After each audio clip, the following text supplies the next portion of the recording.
for the kiddos with autism, a lot of the time they have a very hard time with going off and being independent. Like the thought that a 4-year-old with autism is going to go off and be independent for a long time is far-fetched. And in most situations, I will say, because you do get the opposite, which is like you get the kids with autism who like they just want to be alone and then they don't want to be around other people. But for those situations, that kid actually needs to be brought into the group and invited into the situation, right? Really, it's pushing our kids past their comfort zones while not pushing them so far that they get overblown. So I was reading a book recently, and it was called like Little Big Emotions, and the analogy that they use in this book was that kids are like smartphones, and throughout the day their batteries are getting drained because they're running these background apps. So a kid with autism is going to be running more background apps, obviously. So for the kid who's over processing their senses, like the world's just too much for them, they're going to be filling up their apps faster. And what happens when you have too many apps running on your phone? Yeah, the battery dies, right? So then that kid needs to recharge, and that's what sleep is. But then we also know that kids with autism have a hard time sleeping. So kind of double whammy. It's like you have this smartphone that's dying fast because it's overloaded with apps, and then you go to plug it in at night and it says not the right charger, and then it's not charging all the way at night, and it wakes up the next morning and you look at your phone in the morning and it's got 85% battery, and you're like, all right, cool, I'll try and use it and try and keep the apps low. But then you can't just like not use it all day. Like it's gotta do stuff throughout the day too. And so you try and find out ways to like clear the background apps, right? So for some kids that's like doing heavy work and giving them the right tactile input, or like whatever their body needs, that would be clearing the apps throughout the day. And then at night you got to maximize sleep because you want to recharge that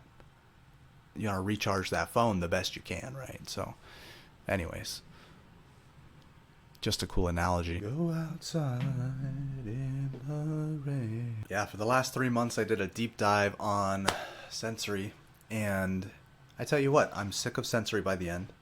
I'm done. I'm all sensoried out, guys. Just whenever you study something for that long, you find yourself getting so deep into the weeds of it that like you stop being able to have conversations with people because nobody else has done that. Nobody else has gone that deep with you.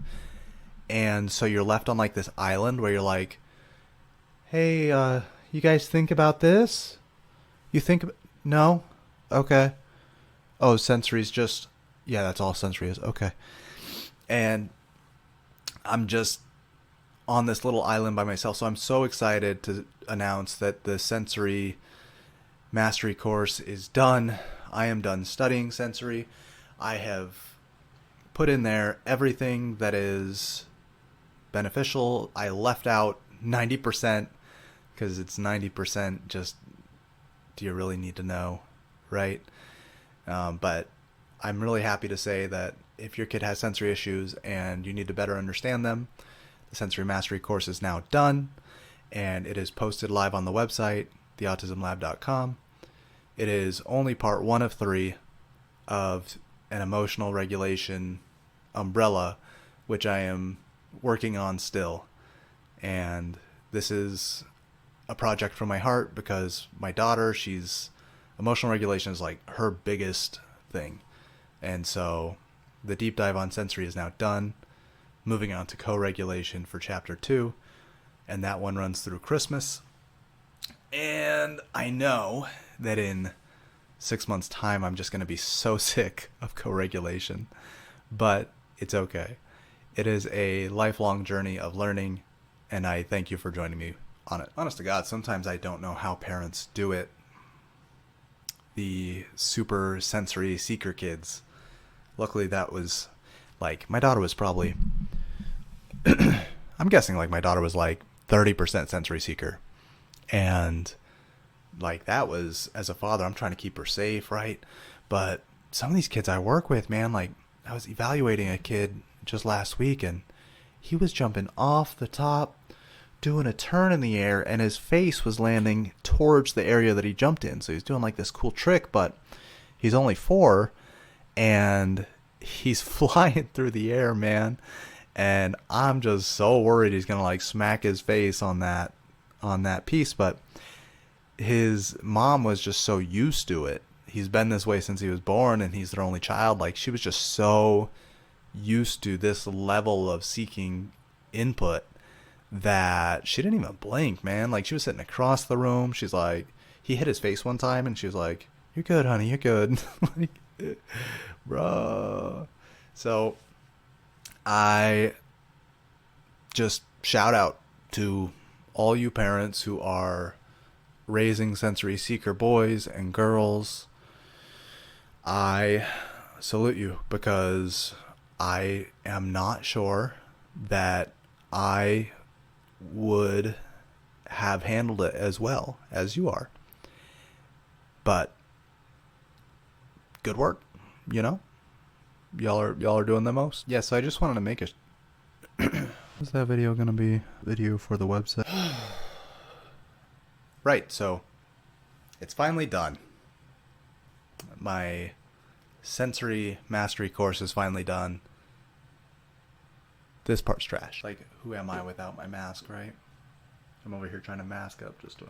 Well, I'm coming up on 2 years into being an OT, and my daughter's nearing 10, and I feel a little bit closer to understanding emotional regulation. I am hoping that through this course, you too will feel just a little bit closer to understanding emotional regulation and autism.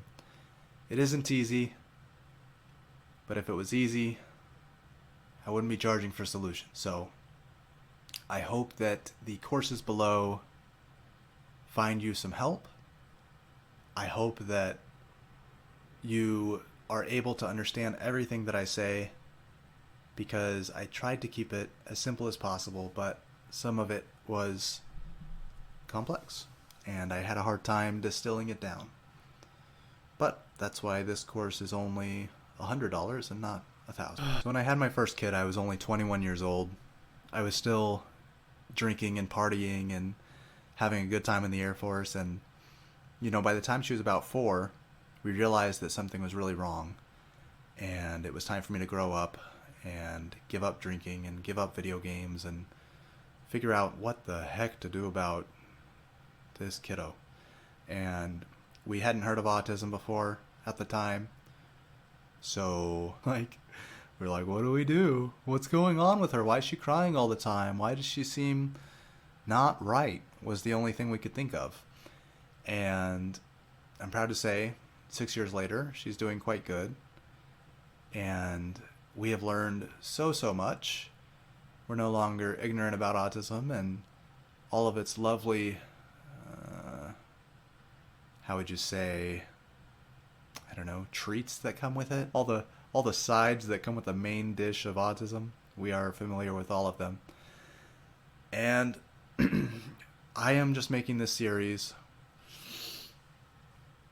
Hey, I'm just making this series because I needed something like this when my daughter was 4 years old and got diagnosed. And, she's 9 now, and I've learned a bunch, and I became a therapist, and I read a bunch of books, and I just hope that I am able to help fast track the learning that I did so that you can help your little kid and not wait until they're 10 before you start getting a handle on all of this. Because dealing with emotional outbursts at 4 is a little easier than dealing with them at 10.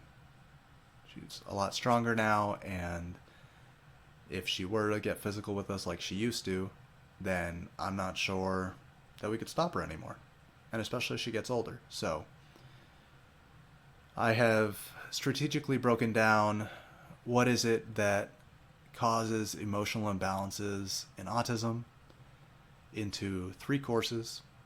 The first being Sensory Mastery, released now.